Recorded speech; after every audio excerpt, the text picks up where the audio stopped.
तो हेलो दोस्तों, आप सबका मैं फिर से एक बार स्वागत करता हूँ हमारे चैनल पे जो कि है जेई मल्टीवर्स।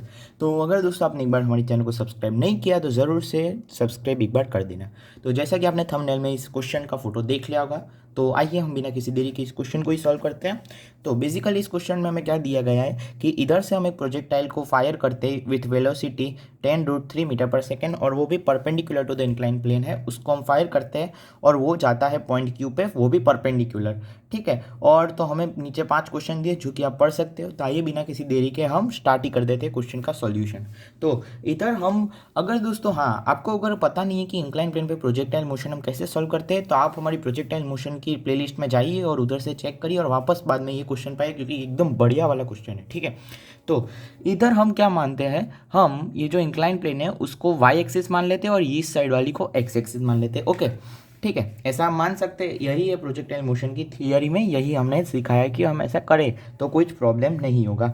और इसमें हम इस पॉइंट को ओरिजिन मान लेते हैं। पर इसमें हमें एक चीज़ जो ध्यान रखने वाली होती है वो होती है कि एक्सीलरेशन ड्यू टू ग्रेविटी जो होती है जी, वो उनका कंपोनेंट लेके हमें सॉल्व करना पड़ता है।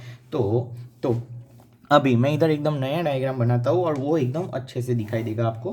तो ये वाला इंक्लाइन प्लेन था 30 डिग्री और ये वाला था 60 डिग्री का, और ये हमारा पॉइंट था P और ये हमारा पॉइंट था Q। ये हमारी हाइट थी H और इधर से हमने फायर किया था और वो इधर आया था। दोनों परपेंडिकुलर है दोस्तों, ध्यान रखिए, क्वेश्चन में दिया गया है। ओके, तो अभी हम क्या करेंगे, अभी हम, तो इसको हमने माना था, ये वाली को वाई एक्सिस मान लेते हैं एक बार के लिए और ये वाली को एक्स एक्सिस। तो अभी इसका एक्सेलरेशन ड्यू टू ग्रेविटी तो नीचे जी होगा, पर इस अब की बार हमें कंपोनेंट लेना पड़ेगा। तो मैं ऐसा कर देता हूँ, तो ये वाला कंपोनेंट क्या हो जाएगा, ये एंगल हो जाएगा हमारा 30 डिग्री।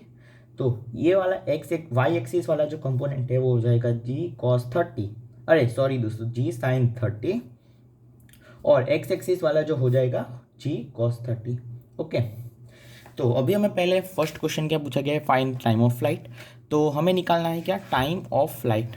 तो टाइम ऑफ फ्लाइट अगर हमें निकालना है तो हम क्या करेंगे, सिंपली एक्स डायरेक्शन में हम इक्वेशन लिख देते हैं, क्योंकि फाइनल वेलोसिटी एक्स डायरेक्शन में जीरो है, सिर्फ वाई डायरेक्शन में उसकी फाइनल वेलोसिटी है। तो आप सबको ये वाली तो पता ही होगी equation, Vx equal to u x plus g into x, मतलब जी एक्स डायरेक्शन में कितना है इंटू टी। तो फाइनल वेलोसिटी एक्स डायरेक्शन में कितनी है, जीरो, इनिशियल वेलोसिटी 10√3, जो कि क्वेश्चन में दी गई है, ऊपर आप डायग्राम में देख सकते हो लिखा हुआ होगा 10√3। तो और 10√3 और acceleration due to gravity x x direction में माइनस है और वो है जी कॉस 30 और इंटू टी।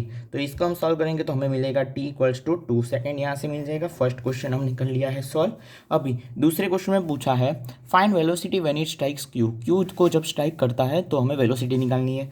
तो अभी मैं ये x के लिए लिखा है, ऐसे मैं y के लिए भी लिख सकता हूँ, मतलब v y equals to u y plus g in y t, मतलब वाई डायरेक्शन में एक्सेलरेशन ड्यू टू ग्रेविटी और उस मल्टीप्लाई बाय टाइम, जो कि हमने निकाल लिया है। तो इनिशियल वेलोसिटी वाई डायरेक्शन में कुछ है नहीं, सिर्फ एक्स डायरेक्शन में। दोस्तों देखो, ये और ये दोनों पैरेलल है, तो ये एक्स डायरेक्शन में है और वाई डायरेक्शन में उसकी वेलोसिटी नहीं है इनिशियल, तो जीरो प्लस, और जी वाई डायरेक्शन में कितना है, g sine 30 plus g sine 30 multiplied by t, और ये वी वाई जो कि हमें निकालना है। तो यहाँ से सॉल्व करेंगे तो हमें मिल जाएगा 10 मीटर पर सेकेंड, जो आपको मिल गया होगा, उम्मीद करता हूँ मैं इसी समझ में आ गया होगा। और दूसरा क्वेश्चन भी हमने सॉल्व कर दिया। अब दूसरा, फाइंड वैल्यू ऑफ एच। अभी हम एच की वैल्यू निकालने, पहले एच की वैल्यू निकालने के लिए हम पहले ओ पी निकाल लेते हैं। ठीक है, पहले हम ओ पी निकाल लेते हैं। तो ओपी निकालने के लिए मैं सिंपली क्या यूज़ करूँगा वो आप इधर देख सकते हो अभी। तो यहाँ पे आप सबको और एक इक्वेशन में याद कराना चाहूँगा, s x equals to u x t plus half into g x t square. ये तो s equal to u t plus half g t square वाली इक्वेशन लिखी और वो हम एक्स डायरेक्शन में लिखने जाने वाले हैं। तो अभी दोस्तों, अगर मुझे डिस्प्लेसमेंट इन एक्स डायरेक्शन निकालना है, डिस्प्लेसमेंट इन एक्स डायरेक्शन तो हमारा कितना है, इधर हम एक्स डायरेक्शन में देखें तो वो हमारा ओ क्यू है, ओ पी जो है वो डिस्प्लेसमेंट इन वाई डायरेक्शन है। तो कोई बात नहीं दोस्तों, हम पहले ओ क्यू निकाल लेते हैं। तो ये एक्स डायरेक्शन में कितना है ओ क्यू, और you in the x direction कितना था 10√3 मल्टीप्लाइड बाय टाइम कितना था 2 प्लस हाफ इंटू जी इंटू एक्स में कितना है जी कॉस 30 और ये माइनस होगा दोस्तों क्योंकि ये नीचे की तरफ है, ये माइनस होगा, ठीक है। तो minus in minus of g cos 30 10 multiplied by cos 30 कितना √3/2 मल्टीप्लाइड बाई 4। तो ये हमारा क्या आ जाएगा दोस्तों, ओ क्यू की जो वैल्यू है वो सिंपली हमारी क्या आ जाएगी 10√3 मीटर। तो हमने यहाँ पे ओ क्यू की वैल्यू निकाल ली है। अभी हम ओ पी की वैल्यू निकालेंगे, तो वो हम दूसरी शीट पे निकालते हैं। तो दोस्तों ओ क्यू की वैल्यू तो हमने पिछले निकाली थी, ओ क्यू की हमारी यही थी 10√3 मीटर और टाइम ऑफ फ्लाइट आया था 2 सेकेंड। ओके, ये तो सबको याद ही होगा। अभी मैं दोस्तों पूरा डायग्राम नहीं बना रहा हूँ, सिर्फ जो जरूरी है वही बना रहा हूँ। इधर से यू से ये परपेंडिकुलर, ये 30 डिग्री था, ये 60 डिग्री था, ये पॉइंट पी और इधर आके क्यू और ये ओ और इधर ऐसे 90 डिग्री आया था और ये हाइट एच। तो अभी मुझे एच निकालना है। तो एच में कैसे निकाल, एच को मैं दोस्तों पहले तो ऐसा लिख सकता हूँ O P multiplied by sine 30। ये ट्राइंगल में मतलब ये जो है इसको एच मान और ये परपेंडिकुलर है, तो ऐसा मैं लिख सकता हूँ h equal to O P sine 30। तो हमें पहले ओ पी की वैल्यू चाहिए। तो displacement in y equals to velocity initial velocity into y into time plus half into acceleration in y into t square, ये लिख सकता हूँ मैं।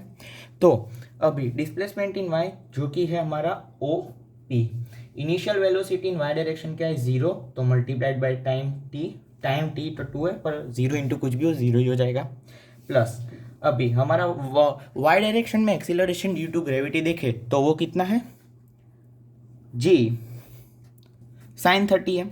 दोस्तों मैं यहाँ पे लिख देता हूँ तो कोई कंफ्यूजन नहीं होगा। ये वाला है वो जी साइन 30 है और ये वाला है जो वो है जी कॉस 30, ठीक है। तो ये हाफ इंटू जी साइन 30 होगा और ये 2 का स्क्वायर हो जाएगा। तो ये 2 का स्क्वायर और ये गया, तो हमारा सिंपली ओपी की वैल्यू आ गई कितनी 10 मीटर। तो एच आ जाएगा 10 साइन 30 मतलब कि 5 मीटर। तो हमने यहाँ पे तीसरा जो सवाल है वो भी सॉल्व कर लिया है। ये वाला जो थर्ड सवाल है वो भी हमने सॉल्व कर लिया है। अब हमें क्या पूछ रहा है क्वेश्चन में, अब हमें पूछ रहा है maximum height reach by the ball from ground. तो आइए अब हम वो कैलकुलेट करते हैं। तो अब वो कैलकुलेट करने के लिए थोड़ा सा मुझे वापस डायग्राम बनाना पड़ेगा फिर से। और हाँ दोस्तों, अगर आपने अभी तक वीडियो को लाइक और चैनल को सब्सक्राइब नहीं किया तो दोस्तों एक बार ज़रूर सब्सक्राइब कर दो, ठीक है। तो ये इधर यू और ये हमने फेंका था इसे परपेंडिकुलर विथ यू, ठीक है। तो अभी हम तीसरे पार्ट पे निकालना है मैक्सिमम हाइट कितनी होगी। तो अभी मैं क्या करने वाला हूँ, ऐसी में एक स्ट्रेट पैरेलल, ये जो लाइन है उसके पैरेलल ये दो लाइन है ये और ये पैरेलल, ऐसे मैं लाइन मान लेता हूँ और यहाँ से मैं एक स्ट्रेट लाइन परपेंडिकुलर डालता हूँ। तो ये वाला एंगल कितना हो जाएगा 60 डिग्री और ये वाला एंगल क्या हो जाएगा 30 डिग्री और ये परपेंडिकुलर है तो ये वाला कितना हो जाएगा 60 डिग्री, ठीक है। तो अभी सिंपली हम क्या यूज़ करने वाले हैं प्रोजेक्टाइल मोशन। तो ये प्रोजेक्टाइल करेगा ऐसे, कहीं ऐसे प्रोजेक्टाइल करेगा और ये पॉइंट क्यू है जिधर परपेंडिकुलर आके अथड़ा रहा है, उससे कोई मतलब नहीं है हमें, क्योंकि हमें तो ये मैक्सिमम हाइट जो गया है वो निकालना है। अभी दोस्तों अगर मैं सिंपल प्रोजेक्टाइल का फॉर्मूला याद करूँ तो मुझे कुछ ये फॉर्मूला याद था, क्या आपको याद है, u² into sine square theta by 2g। ये मुझे सिंपल प्रोजेक्टाइल मोशन जब होता है तब ये एच मैक्स का फॉर्मूला था। तो अभी हम इधर सिंपल प्रोजेक्टाइल का फॉर्मूला लगाएंगे और इधर से कैपिटल एच की वैल्यू निकालेंगे और उसमें हम ये जो हमारा स्मॉल एच था उसकी वैल्यू ऐड कर देंगे तो हमें मैक्सिमम हाइट अबव ग्राउंड मिल जाएगा। तो आइए हम कैपिटल एच की वैल्यू निकालते हैं। तो ये हो जाएगा u², u था 10√3 मतलब 10 इंटू 10 इंटू √3 इंटू √3 कितना हो जाएगा 3 multiplied by sine square theta. तो साइन 60 है दोस्तों, यहाँ पे मैंने आपको दिखाया कि एंगल 60 कैसे आया। तो अभी उसका स्क्वायर क्या हो जाएगा 3/4/2 इंटू 10। तो ये जब आप कैलकुलेट करोगे तो ये आ जाएगा 45/4 और ये कुछ होता है 11.25 मीटर, ठीक है। तो अभी हमें फ्रॉम ग्राउंड निकालना है तो इसमें h प्लस हमें h करना पड़ेगा। तो हमारा h आया था 5 मीटर प्लस 11.25 मीटर, तो हमारा नेट क्या आ जाएगा 16.25 मीटर जो कि होगा मैक्सिमम हाइट। तो यहाँ पे इसी के साथ हमने अपना फोर्थ क्वेश्चन भी निकाल लिया है। अभी हमें फिफ्थ क्वेश्चन में पूछ रहा है डिस्टेंस बिटवीन पी क्यू, जो कि बहुत ही आसान सवाल है, ठीक है। डिस्टेंस बिटवीन पी क्यू के लिए और एक बार मैं फिर से एक बार डायग्राम बना देता हूँ। बस दोस्तों आपको ऐसे डायग्राम बनाना है, एक्स और वाई में इक्वेशन लिखनी है और क्वेश्चन को सॉल्व करना है और कुछ नहीं होता प्रोजेक्टाइल मोशन में, ठीक है। तो इधर से गया यू और इधर आया था। पर अभी इसकी कोई ज़रूरत नहीं है। ये हमारा था O वाला और ये वाला था Q। तो यहाँ से मैं इसे स्ट्रेट लाइन ड्रॉ कर देता हूँ। तो यहाँ पे मुझे ये दिखता है कि ये एंगल 90 डिग्री होना चाहिए, क्योंकि ये 30-60 क्वेश्चन में गिवन है, तो ये 90 होना चाहिए। तो अभी मुझे अगर डिस्टेंस बिटवीन पी क्यू निकालना है, जो कि ऐसे स्ट्रेट लाइन होगी, तो ये डिस्टेंस को मैं मान लेता हूँ x। तो वो x क्या दोस्तों मैं ऐसे लिख सकता हूँ, under root of O P का स्क्वायर प्लस ओ क्यू का स्क्वायर। ऐसा मैं लिख सकता हूँ पाइथागोरस थ्योरम से, under root of O P का स्क्वायर प्लस ओ क्यू का स्क्वायर। तो दोस्तों ध्यान से याद करो, मैंने दोनों की वैल्यू निकाल चुका हूँ। ओ पी की वैल्यू कितनी निकाला था, ओ पी की वैल्यू हमने निकाली थी 10 मीटर। ये रहा हमारा ओ पी का वैल्यू 10 मीटर। तो सीधा सीधा मैं इधर 10 का स्क्वायर प्लस ओ क्यू की भी वैल्यू मैं आगे निकाल चुका हूँ, वो है 10√3 मीटर। अगर आपको समझ में नहीं आया तो वीडियो को रिवाइंड कीजिए और आप तब देख सकते हो। तो ये हो जाएगा क्या, 10√3 का होल स्क्वायर। तो ये आ जाएगा अंडर रूट ऑफ 100 प्लस 300 और ये आ जाएगा 200 मीटर। तो हमारा डिस्टेंस बिटवीन पी क्यू था वो भी हमने सॉल्व कर लिया और वो है हमारा 200 मीटर। तो इसी के साथ हमारे 5 क्वेश्चन समाप्त होते हैं। अगर दोस्तों आपने वीडियो पॉज करने से पहले ये क्वेश्चन खुद से ट्राई कर लिया है तो बहुत बढ़िया, बहुत अच्छी बात है। तो आपको ये चैप्टर अच्छे से आता है। तो दोस्तों अगर आपने मेरी चैनल को सब्सक्राइब नहीं किया तो प्लीज़ एक बार ज़रूर सब्सक्राइब कर देना। थैंक यू दोस्तों मेरा ये वीडियो देखने के लिए।